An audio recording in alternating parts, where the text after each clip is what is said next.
Break के बाद आपका स्वागत है। दिल्ली विधानसभा चुनाव से पहले अरविंद केजरीवाल और उनकी टीम जो बातें करती थी वो कुछ इस तरह की बातें होती थी कि ना हम बीजेपी की तरह हैं ना हम कांग्रेस की तरह हैं, अपने को अलहदा दिखाने की कोशिश करते थे। लेकिन अब जब वादों को हकीकत में बदलने का वक्त आया है, अब वादों की हकीकत पता चल रही है, दावों की सच्चाई पता चल रही है। वहीं इस पूरे मामले पर कांग्रेसी नेता जयप्रकाश अग्रवाल का कहना है कि 5 साल बाद भी दिल्ली वैसी की वैसी नजर आएगी जैसे कांग्रेस छोड़ के गई थी। किसी तरह का विकास इन 5 सालों में नहीं होगा और दिल्ली में जितना विकास किया है वो शीला दीक्षित के 15 साल के शासनकाल में हुआ है। से पहले 70 वायदे करने के सत्ता संभालने वाली आम आदमी पार्टी की सरकार में के मुखिया केजरीवाल अब ये कह रहे हैं कि उनमें कॉन्फिडेंस जगा है और वो इन 5 सालों कम से कम 40 से 50% वायदे जरूर पूरा कर लेंगे।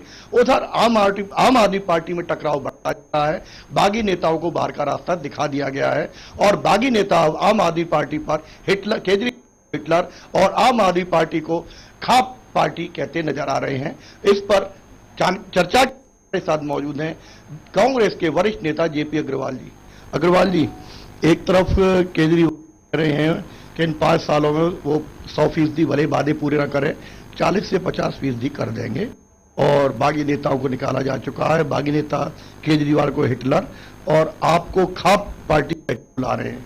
तो ओवरऑल जो चल रहा है दिल्ली में, मुख्यमंत्री क्या कह रहे हैं, पार्टी में क्या चल रहा है, बाकी क्या कह रहे हैं, तो ओवर लब्बो लुआब क्या नजर आ रहा है दिल्ली का? तो मुझे लगता है कि अब 1 महीने में 50% पे आ गए। 1 महीने में इन्हें ये समझ में आ गया कि हमने जो वायदे करे वायदे हमारे झूठे हैं, अगर इन पे इन्हीं की बात को मान लिया जाए। अब जब समय बीतेगा तो ये लगेगा जो वायदे इन्होंने करे थे वो 35-36 हजार करोड़ के बजट का % भी नहीं है। तो आपने क्या करा? इसका मतलब है दिल्ली जहां कांग्रेस छोड़ के थी 5 साल बाद वहीं मिलने वाली है, क्योंकि आपका IQ लेवल अच्छा नहीं है, आपका विजन अच्छा नहीं है, आपका एडमिनिस्ट्रेशन एक्सपीरियंस बिल्कुल जीरो है। तो अब इनको जो समझ में आ रहा है वो समझ तो कुछ भी नहीं है, क्योंकि अभी तक कोई रोड मैप इनका समझ में नहीं आ रहा। सड़कों पे जाकर तमाशा करना, इससे कोई काम नहीं होता, इससे एडमिनिस्ट्रेशन नहीं चलता। तो ओवरऑल जो पार्टी में जो उठा रही है उसके बारे में क्या कहना चाहेंगे? क्या वाकई ऐसा कुछ है? ये पार्टी थी नहीं कभी भी। एक विद्रोह से एक समूह बना था। उस समय के एडमिनिस्ट्रेशन के खिलाफ इन्होंने खूब नारेबाजी की कि सब खराब है, सब गलत है, हम पारदर्शी सरकार लाएंगे, जनता से पूछ के काम करेंगे। जनता ने सोचा कि शायद कोई नया निजाम है जिसके ऊपर ये काम करने वाले हैं। लेकिन उसका नतीजा क्या हुआ? उसका नतीजा ये हुआ कि जब से ये लोग इकट्ठे हुए हैं और पार्टी का शेप दी है, एक एक करके के छिलके की तरह ये टूटते जा रहे हैं। अब जो 4-5 आदमी हटे हैं, ये 10 या 5 आदमियों में से ये लोग हैं जो अब फाइनली अलग हुए हैं। और इसके बाद और कितने लोग अलग होंगे भगवान मालिक है। जो केजरीवाल कहेगा वो जिंदा रहेगा, जो केजरीवाल के पैर छुआ रहेगा वो पार्टी में रहेगा, जो केजरीवाल जी करेगा, जनाब करेगा, वो पार्टी के अंदर जिंदा रहेगा। तो ये तो डिक्टेटरशिप हो गई ना। मैं शुरू से कहता था हिटलर शाही की तरफ जा रहे हैं। एक आदमी तानाशाह बनकर काम करेगा, कोई पारदर्शिता नहीं है, कोई लोगों से डायलॉग नहीं है, कोई लोगों से पूछकर काम नहीं हो रहा, सिर्फ धोखा और धोखा है। ये थे के वरिष्ठ नेता जेपी अग्रवाल जी जो बता रहे थे आखिरकार केजरीवाल जो कि आम आदमी पार्टी और खुद को आम आदमी बताकर दिल्ली की सत्ता तक पहुंचे हैं, अब उनके ही लोग उन्हें हिटलर की संज्ञा दे रहे हैं। लिहाजा कांग्रेस का साफ कहना है ये आम आदमी पार्टी और उसके मुखिया केजरीवाल सिर्फ जनता को धोखा देने के लिए आए हैं। जनता को सिवाय धोखे के और कुछ नहीं मिलने वाला है। दिल्ली से कैमरामैन प्रशांत के साथ रमाकांत सिंह। कांग्रेस के नेताओं का कहना है कि गुमराह करके, दिल्ली के लोगों को गुमराह करके सत्ता हासिल की है अरविंद केजरीवाल ने, और अब जब वक्त आया है चुनावी वादों को पूरा करने का तो अरविंद केजरीवाल वो शगुफा छोड़ रहे हैं कि परिस्थितियां इतनी अच्छी हैं कि अगर 40 से 50% भी पूरी हो जाएं तो बड़ी बात है।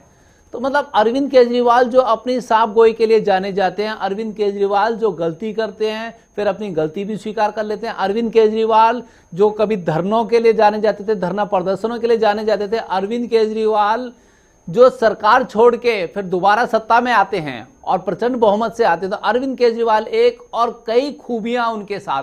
लेकिन आज अरविंद केजरीवाल साफ तौर पे मान रहे हैं कि 40 से 50% भी वादे पूरे हो जाएं तो बड़ी बात है। घूम फिर के सवाल वही आता है, दुष्यंत शर्मा जी जैसे कांग्रेस के नेता जेपी अग्रवाल साहब ने भी कहा कि गुमराह करके वोट लिया गया है। नहीं, स्वाभाविक है, बिल्कुल बिल्कुल हकीकत है। ये जो दिल्ली की जनता थी, जनता को बरगलाया गया, दिल्ली की जनता को इस तरह के स्वप्न दिखाए गए, इस तरह के सब्ज बाग दिखाए गए जो कभी पूरे हो ही नहीं सकते थे। दिल्ली को कांग्रेस सरकार ने, जो 15 साल हमने रूल किया और हमारी कांग्रेस सरकार ने उसको अंतर्राष्ट्रीय स्तर का शहर बनाया। बल्कि जो हमारे अग्रवाल साहब हैं, जेपी अग्रवाल साहब, वो कुछ थोड़ा रियायत बरत रहे थे। वो कह रहे थे दिल्ली वैसी मिलेगी जैसी हमने छोड़ी। वैसी भी नहीं मिलेगी दिल्ली उससे बदतर शेप में मिलेगी। ना दिल्ली में कोई व्यवस्था है, ना दिल्ली में लॉ एंड ऑर्डर है। अभी 2 महीने 2.5 महीने में सारा तमाशा शुरू हो गया।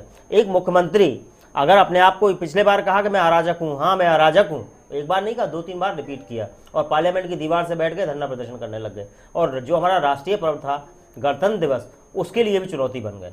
और अब जब सत्ता, और फिर वादा किया कि नहीं अब हम दिल्ली छोड़ कर नहीं जाएंगे। अब दिल्ली में बैठ गए तो जो वादे किए उनके लिए साफ मना कर दिया जी। दो टूक कह दिया कि 40 से 50% तक भी पूरा हो जाए तो बड़ी अच्छी बात है। जी AK सिंह साहब जी कुछ कहना चाहते हैं आप? अपने से कहना चाहूंगा कि आजकल हिंदुस्तान की राजनीति में जो दशा और दिशा रही है, उसमें आजकल के जो हमारे राजनीतिक नेता थे वो बोलते थे लेकिन करते नहीं थे, और जो करते थे वो बोलते नहीं थे। ये हमारी दशा और दिशा रही थी। अब एक हम नए दौर में गुजर रहे हैं। एक जनता बहुत होशियार हो गई है, बिल्कुल जो दौर है आम आदमी पार्टी का। सर मेरी बात पूरी खत्म नहीं है, मेरी बात पूरी खत्म नहीं हुई है। अभी अग्रवाल साहब बहुत ही माननीय नेता हैं, बहुत ही उनकी हम इज्जत करते हैं। उन्होंने अरविंद केजरीवाल के ऊपर हिटलर और क्या क्या लगाया और कहे कि पब्लिक से नहीं पूछ रहे हैं। दिल्ली की अगर राजनीति को देखिए, पहली बार पार्टिसिपेटरी डेमोक्रेसी हो रही है। एक तानाशाह जनता के बीच जाता है, एक हिटलर कहीं जनता के बीच जाता है। हम जनता के बीच जाके जनता के जयप्रकाश मसले को, अग्रवाल जी की बात ना करें, हम जयप्रकाश अग्रवाल जी की बात ना करें तो ये बात आई, इसलिए मैं बोल रहा हूँ। दुष्यंत शर्मा जी ये बात छोड़िए उसकी बातें पाने में नाकामयाब हो रहे हैं। दुष्यंत शर्मा जी चलिए फिलहाल कहना चाहता हूँ AK सिंह साहब ये जो अब आपका मौका है कि सरकार आपकी 67 MLA आपके पास है, आप काम करिए। अभी देखिए आप सुनिए, मान लीजिए जयप्रकाश अग्रवाल साहब की बात को नहीं करते हम, आपकी पार्टी के संस्थापक लोग ही ये कह रहे हैं कि हिटलर हैं अरविंद केजरीवाल। शांति भूषण जी का बयान आया है, उन्होंने कहा कि हमने इस आदमी को पहचानने में गलती की और शांति भूषण जी ने भी उनको हिटलर कहा। आपकी पार्टी के संस्थापक सदस्य हैं भाई। हमारे अरविंद केजरीवाल के ऊपर बहुत सारे आरोप लगते आए हैं, लगते रहे हैं। छोड़िए कांग्रेस और बीजेपी की बात छोड़िए, और मैं कहना चाहता हूं जो प्रश्न है ना उस प्रश्न उनके पे बार-बार नीयत पर, ये प्रश्न एक बात सुनिए, हम्म। आप सब बातों को नकारिए। आपने, हमारा सीधा सा प्रश्न है, जो वादा आपने किया वो वादा आपने स्वयं किया, उसमें किसी का भी कोई लेना देना नहीं है। किसी, ना तो बीजेपी ने कहा आपसे आप वादा करिए, ना कांग्रेस ने कहा और ना देश की जनता ने किया। आपने जो वादा किया उस वादे को आप, मैंने जो बातें आपसे कही, मैंने कोई तथ्यहीन बातें नहीं की। मुख्यमंत्री ने खुद ही कहा ना मैं अराजक हूं, बार बार कहा ना। राष्ट्रपति की दीवार से, पार्लियामेंट की दीवार से वही बैठे थे धरने पे। अच्छा, उसके बाद फिर वो छोड़ के दिल्ली चले गए। फिर उन्होंने कहा कि मैं अब दिल्ली छोड़ के नहीं जाऊंगा, मैं आपकी सेवा करूंगा। आज ये कौन सी सेवा है जिसमें उनको आउट ऑफ 67 MLA मिले? मुझे इस बात का आंसर, अगर एक मिनट रुक जाइए, अगर आप इसका आंसर दे सकते हैं तो दीजिए कि आप अलग हैं या आपके मुख्यमंत्री अलग हैं। मुख्यमंत्री कह रहे हैं 40 से 50% तक भी अगर हो जाए तो अच्छा है। आपने कुछ और अलग डिफाइन किया, वो 40% के भी मूड में नहीं है। और ये बताइए कि वो ऐसा मुख्यमंत्री जिसको इतना बड़ा मैंडेट मिला, तो इतना, और आप जो अपनी पार्टी में कह रहे हैं, जो हमारे एंकर साहब भी कह रहे हैं, बीजेपी के भी लोग कह रहे हैं, दूसरी पार्टी के लोग कह रहे हैं कि वो तानाशाह, हम नहीं कह रहे, वो कह रहे हैं। नहीं, इन्हीं की पार्टी के संस्थापक सदस्य कह रहे हैं, शांति भूषण जी कह रहे हैं। आप कम से कम ये बताइए, आपका मुख्यमंत्री ये कह रहा है 40% वादे भी पूरे हो जाए तो ठीक है, इसमें बताइए किसने कहा किसने नहीं कहा, उससे हमारा कोई तात्पर्य नहीं है। मेरा तात्पर्य केवल इतना है कि जो उन पर आरोप लगाए जा रहे हैं वो बिल्कुल गलत आरोप हैं। बिल्कुल, एक तानाशाह, एक हिटलर, पार्टी से बाहर कर देते हैं। दूसरी बात यहाँ पर आती है, जो आपने एक प्रश्न उठाया, नीचे लिखा है अगर 50% वादे पूरे होते हैं तो ठीक है, ये कहा है। मतलब दूसरी बात यहाँ पर आती है, 40-50% वादे पूरा करने में उनको दूसरी बात आती है, संवेदनशीलता नहीं। ये परसेंटेज का जो एक प्रतिशत का क्या आधार होता है? हम ये जानना चाहते हैं। मौका प्रतिशत क्या गलत? जी खेमचंद जी आप 70 हमारे, खेमचंद जी आप कुछ बोलना चाहते हैं? चलिए खेमचंद 70 हमारे वादे हैं। AK सिंह साहब, उसकी प्राथमिकता कहाँ है? खेमचंद जी वो भी भी मैदान देखने में, की बात होती है ना। खेमचंद जी भी मैदान में, चलिए आप अपनी बात रखिए। देखिए, सबसे बड़ा दुखद क्या है कि यदि आदमी काम करता है तो उस पर आरोप भी लगते हैं। यदि वो आदमी काम ही ना करे, कुछ करे ही ना, तो उस पर आरोप और प्रत्यारोप लगाना भी काफ़ी मुश्किल हो जाता है। लोग आज कह रहे हैं कि पिछले 49 दिन में जो पिछली बार की सरकार थी उसमें कम से कम वो कुछ करता हुआ दिखता तो था। इस बार तो ऐसा हो रहा है कि वो लग रहा है कि कोई सरकार ही नहीं है, कोई मुख्यमंत्री नहीं है। यदि कोई मुख्यमंत्री है, सरकार है, तो सिर्फ अपने विधायकों के लिए है। विधायक अपने एरिया में मारपीट करते हैं और अपनी गुंडागर्दी करते हैं। आपने रिसेंटली देखा कि जो इनकी पहली सरकार में जो मंत्री थी बिरला जी, उनके भाई ने अपनी वाइफ के साथ मारपीट की, और मारपीट तो मारपीट, उसके बाद एक बड़ा हास्यात्मक बयान दिया कि जो उनकी वाइफ है वो भारतीय जनता पार्टी के लिए काम करती हैं, इसलिए वो उनको पीटते हैं। चलो मान लिया कि उनकी वाइफ भारतीय जनता पार्टी के लिए काम करती हैं, तो इसका मतलब उनको लाइसेंस मिल गया क्या वो भारतीय जनता पार्टी और कांग्रेसी कार्यकर्ताओं को पीटेंगे? जी सिंह साहब, नंबर 1। नंबर 2, चलिए वैसे ही उनके उप मुख्यमंत्री जो शिक्षक महोदय हैं उनको कहते हैं कि तुम भारतीय जनता पार्टी के एजेंट हो। इसका मतलब वो भारतीय जनता पार्टी और कांग्रेसियों के लिए काम नहीं करेंगे। मैं उनसे पूछना चाहता हूं, क्या वो जो मुख्यमंत्री दिल्ली के हैं या सिर्फ उन कार्यकर्ताओं के मुख्यमंत्री हैं जो उनके पीछे जी हजूरी करते हैं? वो पूरे आप वॉलंटियर के भी मुख्यमंत्री नहीं लगते, क्योंकि आप में भी वो बहुत सारे लोगों को नहीं पूछ रहे हैं या बहुत सारे लोगों को भाव नहीं दे रहे हैं जो उनके आगे पीछे नहीं घूम रहे हैं। क्या सिर्फ और सिर्फ वो 4-5 लोगों के मुख्यमंत्री हैं या पूरी दिल्ली के मुख्यमंत्री हैं? जी सिंह साहब रखिए आप अपनी बात। खेमचंद्र जी से मैं निवेदन करना चाहता हूं कि अगर वो ऐसा मान रहे हैं कि दिल्ली में 2.5 महीने के अंदर कोई काम नहीं हुआ है, शायद वो सच्चाई से आप मेरे को एक काम गिना दीजिए। आप मेरे को एक काम गिना दीजिए। मैं आपको बताना चाहता हूं, आपने ये नहीं बोला था कि 50% बिजली हम सब्सिडी से कम करेंगे। आपने बोला था कि बिजली के बिल 80 रुपए तक आ रहे हैं। दिल्ली में जो बिजली है उसको करप्शन दूर करके कम करेंगे, उसमें ऐसा सिस्टम लाएंगे कि बिजली के बिल अपने आप ही कम हो। आपने सब्सिडी से कम करने का वादा नहीं किया था। सब्सिडी तो सिर्फ और सिर्फ एक टेम्परेरी कदम है। आप मेरे को ये बताइए, बिजली और पानी जो सिस्टम से आपको कम करना था वो तो आपने किया नहीं, सिर्फ सब्सिडी से कम किया, और सब्सिडी तो टेम्परेरी है। आपने किया क्या आज तक? एक मुद्दा बता दीजिए, एक कदम बता दीजिए। अगर आप समझते हैं सर, अगर आप समझते हैं कि पानी का बिल, भलाई के लिए कुछ किया हो, पानी की सप्लाई 2.5 महीने के अंदर आ जाती है, प्रियोरिटी तो हम समझते हैं कि आप सच्चाई से विमुख हो रहे हैं। आप हो रहे हैं। कल की बात कह रहा हूं मैं। बताना चाहता हूं, सुना जाए, ये सुना जाए सर कि दिल्ली के मैक्सिमम एरिया में पानी की सप्लाई तक नहीं है, वहां पे नई लाइन बिछाना प्रियोरिटी है। जो पानी की क्वालिटी है वो क्वालिटी बहुत अच्छी नहीं है, क्वालिटी को बेटर करना प्रायोरिटी है। आपने क्या किया? सिंह साहब आपके पास भी आएंगे, पानी दे दिया, लेकिन जो प्रायोरिटी है, जो काम होना चाहिए था, वो तो हुआ ही नहीं है। खेमचंद जी, कल के न्यूज़पेपर में सरकार की प्रायोरिटीज आ रही थी। उन प्रायोरिटीज में जो मुख्य रूप से थी वो थी कि सरकार में बहुत सारे लोगों को, आम आदमी के कार्यकर्ताओं को मुख्यमंत्री कार्यालय और मंत्रियों कार्यालय में अपॉइंट किया जा रहा है, जिनको लाखों के पैकेज दिए जा रहे हैं। पहली बार मैं सुन रहा हूँ, OSD तो मैंने देखे सुने कई बार के, कई CM के OSD 5-4 3-4 बना दिए, अलग अलग विशेषज्ञ बना दिए, कोई IT का, कोई किसी का। पहली बार मैंने सुना कि 21 सेक्रेटरीज विधानसभा सेक्रेटरी बनाए, सचिव बनाए, विधानसभा सचिव बनाए, जिनको कैबिनेट दर्जा है। तो ये सरकार की प्रायोरिटीज हैं, सरकार के ये काम है जिनमें सरकार का पैसा बर्बाद हो रहा है। और आज तक कभी ऐसा नहीं हुआ कि जब इतने सारे लोगों को कैबिनेट का दर्जा दिया गया हो।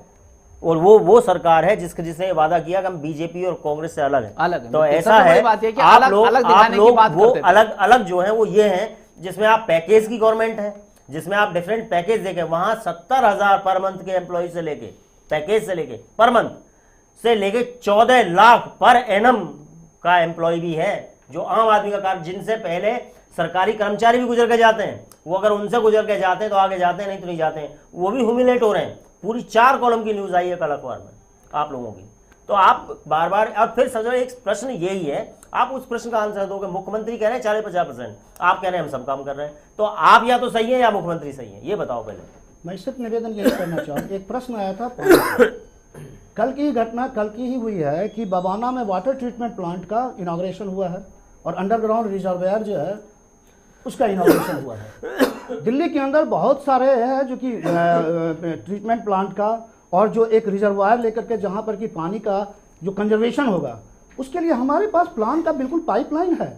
आज जो हमारे पास टैंकर जो हो रहे हैं, टैंकर माफिया जो दिल्ली में चल रही थी, आज उस टैंकर माफिया के ऊपर नकेल दिया जा रहा है। इसका सीधा सीधा फायदा दिल्ली की जनता को मिल रहा है। इसका सीधा सीधा फायदा दिल्ली की जनता को मिल रहा है। मैं आपको लाइव एग्जांपल देना चाहता हूं। ऑटो वाले, आज मैं एक ऑटो में पटेल चौक से बीजेपी कार्यालय तक गया, तो ऑटो वाले ने बोला सर हमें 500 रुपए पर डे के हिसाब से देना होता है, केजरीवाल की सरकार के बाद कोई फायदा नहीं है, 500 रुपए पर डे के हिसाब से हम देते हैं तो ऑटो चला पा रहे हैं, नहीं देते तो हम ऑटो नहीं चला पाएंगे। सबसे बड़े हमदर्द हुआ करते थे दिल्ली में ऑटो वाले आम आदमी पार्टी के। AK सिंह साहब, आरोप लग रहा है कि जो ऑटो वाले आपके बड़े हमदर्द हुआ करते थे दूर हो रहे हैं। खेमचंद जी का आरोप है आपकी पार्टी के ऊपर, ये ऑन द रिकॉर्ड है। मैं बैठ के गया हूं दोपहर नहीं, में। खेमचंद जी के आरोपों की सत्यता एक अलग चीज हो सकती है, आरोपों की सत्यता एक अलग चीज हो सकती है, लेकिन AK सिंह साहब ऑटो वाले सबसे ज्यादा करीबी थे अरविंद केजरीवाल के। ऑटो में ई रिक्शा के लिए कितने लाइसेंस का इशू हुआ है? मैं आपको दिल्ली में पहली बार हुआ है। आज NCR के अंतर्गत जो ट्रांसफर, आज गाजियाबाद के लोग, हम लोग भुक्तभोगी हैं। इंदिरापुरम के लोग को दिल्ली में जाने में कितनी परेशानी होती है, दिल्ली के लोगों को गुड़गांव के जाने में कितनी परेशानी है। आज तक किसी पॉलिटिकल पार्टी ने सोचा कि आम आदमी पार्टी का ज्वलंत मुद्दा है अगर हम कराने के लिए, फिर से चलाने के लिए माननीय गडकरी जी ने ऑर्डिनेंस के थ्रू प्रायोरिटी पे आदेश जारी कराया। छोटी सी टिप्पणी, वक्त की कमी हमारे पास, छोटी सी टिप्पणी, क्या मित्र विपक्ष से बाहर निकल पाएगी बीजेपी? बीजेपी बिल्कुल मित्र विपक्ष में नहीं है। बीजेपी पूरी तरीके से आक्रामक है और बीजेपी किसी भी हालत में केजरीवाल जी को चुप बैठने नहीं देगी, उनसे काम करवाएगी करवाएगी करवाएगी। जी दुष्यंत शर्मा जी, 15 साल तक एक छत्र राज किया कांग्रेस ने दिल्ली में, अब बिल्कुल सड़क पे है कांग्रेस। क्या उस दिल्ली को जो सवारी थी शीला दीक्षित ने, उसको बचाने के लिए क्या कुछ करेगी कांग्रेस? दिल्ली में हमने विकास का जो कार्य किया वो अंतर्राष्ट्रीय स्तर का किया है। हमने दिल्ली को अंतर्राष्ट्रीय स्तर का शहर बनाया, और अब जो वर्तमान सरकार है उसको पूरा मैंडेट मिलने के बाद भी उसके मुख्यमंत्री ये कहते हैं हम 40% भी काम कर पाएँ तो ठीक है, वो चलेगा। और उसके बाद अगर बीजेपी उसके विपक्ष में पार्टी है तो उस तरह से नहीं उठा पा रही है दिल्ली के मुद्दों को जिस तरह से उससे उम्मीद की जा रही थी। लिहाजा दोनों, जो सरकार है वो भी और विपक्ष है वो भी, वो पूरी तरह दिल्ली के पार्ट में फेल है और फेलियर है, और वो उस स्तर पर शहर को नहीं लेके आ पाएंगे, प्रदेश को नहीं लेके आ पाएंगे जो हमने अपेक्षा की थी। जी AK सिंह साहब, 50 और 40% की जो बात की है, क्या आने वाले वक्त में चुनावी वादों को पूरा करने में इस परसेंटेज में कुछ इजाफा कर पाएंगे, 40-50 पे सीमित रह जाएंगे? बिल्कुल कर पाएंगे। हमारे पास एक्शन प्लान है, हमारा विजन है, हम 100% की तरफ क्रियाशील हैं। उसको हम 100% लेकर के दिल्ली की जनता को दिखाएंगे, और 2.5 महीने के अंतर्गत जो कार्यक्रम के विषय में जो एक चर्चा है वो अव्यवहारिक होगा। जो हमारे दीर्घकालीन कार्यक्रम है वो पाइपलाइन में है, जो तात्कालिक कार्यक्रम है 2.5 महीने के अंदर दिल्ली में जितना काम वर्तमान सरकार ने किया है आज तक किसी सरकार ने नहीं किया। चलिए आप तीनों ही मेहमानों ने चर्चा में शामिल हुए। देखिए खेमचंद जी, हमारे पास वक्त की बहुत कमी, आप तीनों ही मेहमान चर्चा में शामिल हुए, आपका बहुत बहुत धन्यवाद। तो दिल्ली में मुख्यमंत्री कहते हैं कि 40 से 50% भी काम 5 साल में पूरे हो जाए तो बहुत बड़ी उपलब्धि होगी, कोई बुरा नहीं होगा। और हम ये कहते हैं कि जिस दिल्ली ने प्रचंड बहुमत दिया है, जिस दिल्ली ने छप्पर फाड़ के वोट दिया है, जिस दिल्ली ने 67 MLA दिए हैं, अगर उनके ज़्यादा से ज़्यादा वादे पूरे नहीं हुए तो कहीं दिल्ली के लोगों को ये ना गाना पड़े कि वफा जिनसे की वे वफा हो गए, वो वादे चुनाव के क्या हो गए। प्राइम टाइम में फिलहाल इतना ही, मुझे दीजिए इजाजत।